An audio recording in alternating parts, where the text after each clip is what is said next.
are you feeling? You're all my children now. Well, now we have no choice. How are you feeling today, sir? I'm jet lagged, but God, it's just been so beautiful. This is actually, yesterday, for me, was actually my first sort of day of summer. We sat out behind the hotel in the Munich park with the river, the beautiful river going through town. Oh, it was just great. So I had my first little taste of summer yesterday. Summer in Munich. Beautiful. We can write a song about it, huh? Yes. Summer in Munich. Summer in Munich, yes, it's a romantic song.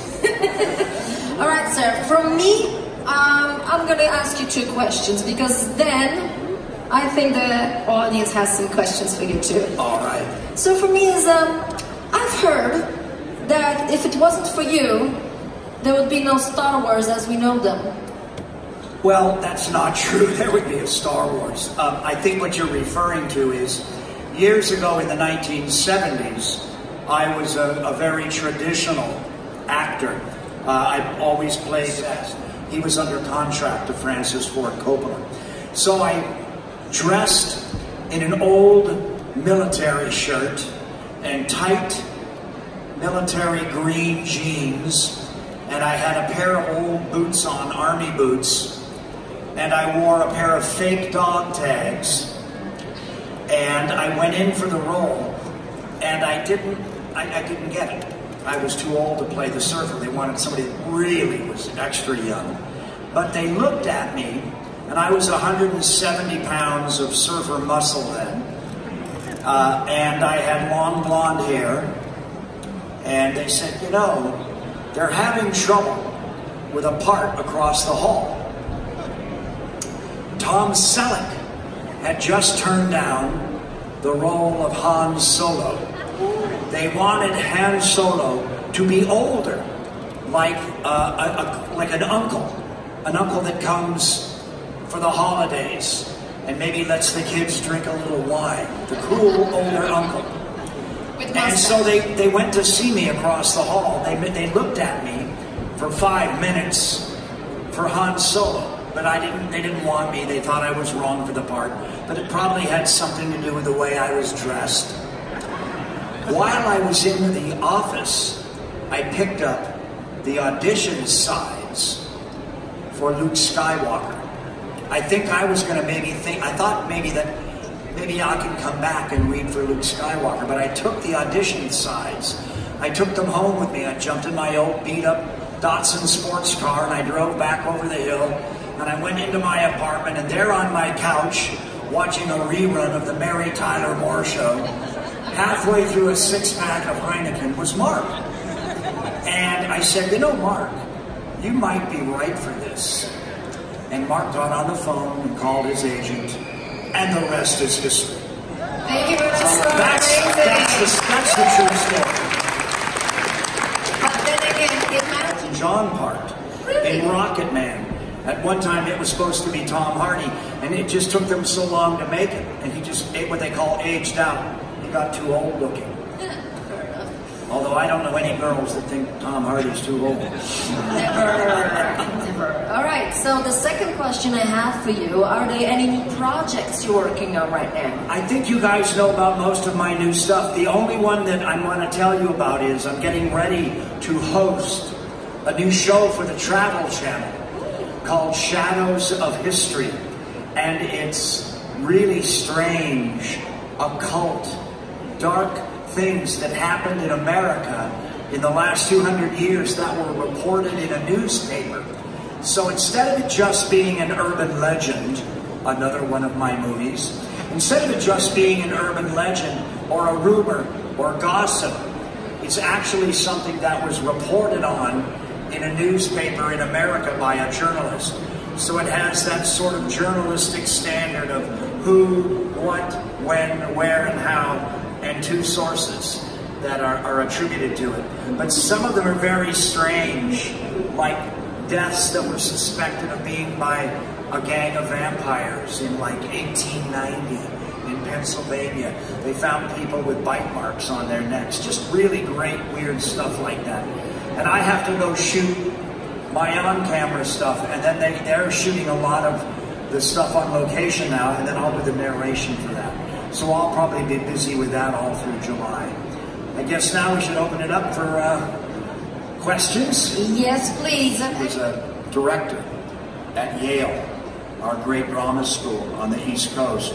And she had some time off that summer, and it was the Olympic Arts Festival with the Olympics. And we were in the old Desi Lou studio where they filmed I Love Lucy. And next door to us was the Olympic Arts Festival. So she was hanging out a lot there with me because of that. There was a great French theater troupe, I think, rehearsing next door to our soundstage.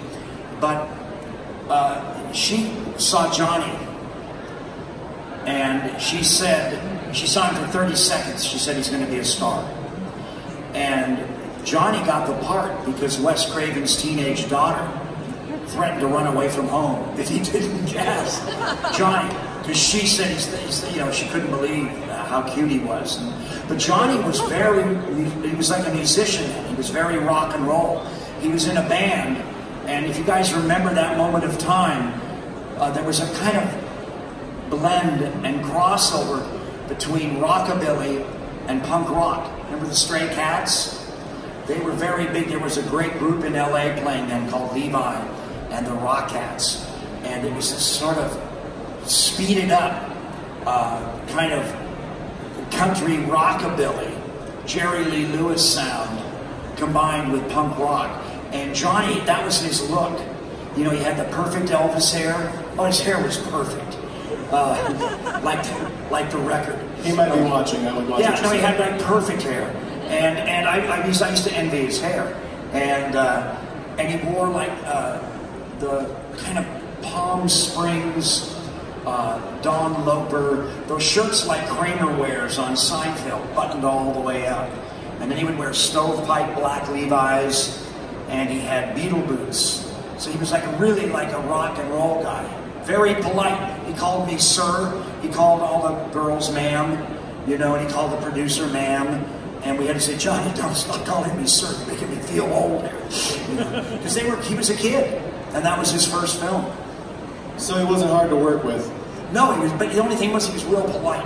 My Johnny Depp story is that Johnny rescued me. I was sick of the catered food. And I was in the Freddy makeup, and everybody was used to me wearing the makeup. I would tell dirty jokes. I was in the makeup for like 14, 15 hours a day. And I couldn't eat any more of the craft service food, peanut butter and jelly sandwiches, you know, with flies all over them, and Teamster mystery meat. It was horrible. So Johnny took me across the street in Hollywood. We ran across in the summer, the street into this dark Thai restaurant. And I was going to have an ice cold Thai beer, and I was going to have some good Thai food. I couldn't wait, some curry. So we're sitting in the back booth in this dark restaurant, and there's two swinging doors going to the kitchen with a porthole in them, so that the waiters can look through them and see other waiters coming in the other direction. And I'm sitting there, and I don't have the hat on, and I'm in the half light of the Thai restaurant, and my back's to the front of the restaurant, and I'm in the booth. Johnny's sitting there, and this old Vietnamese immigrant comes out of the kitchen with the swinging doors, and he's got a full tray of Thai food for the people sitting in the other booth. And he comes out, and I'm sitting down like this reading the menu, and I look up as the light from the kitchen hits my face, and I'm in full Freddy drag.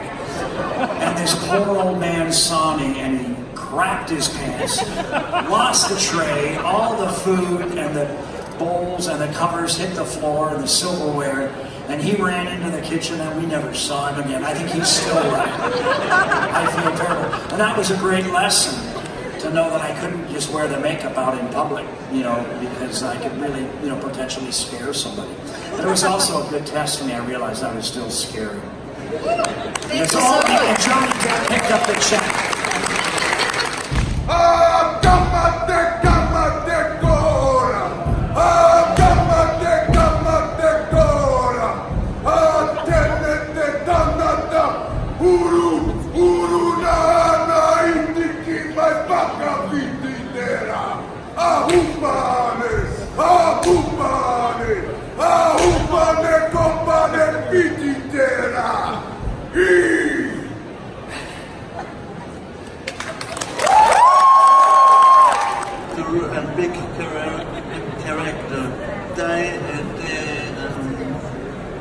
role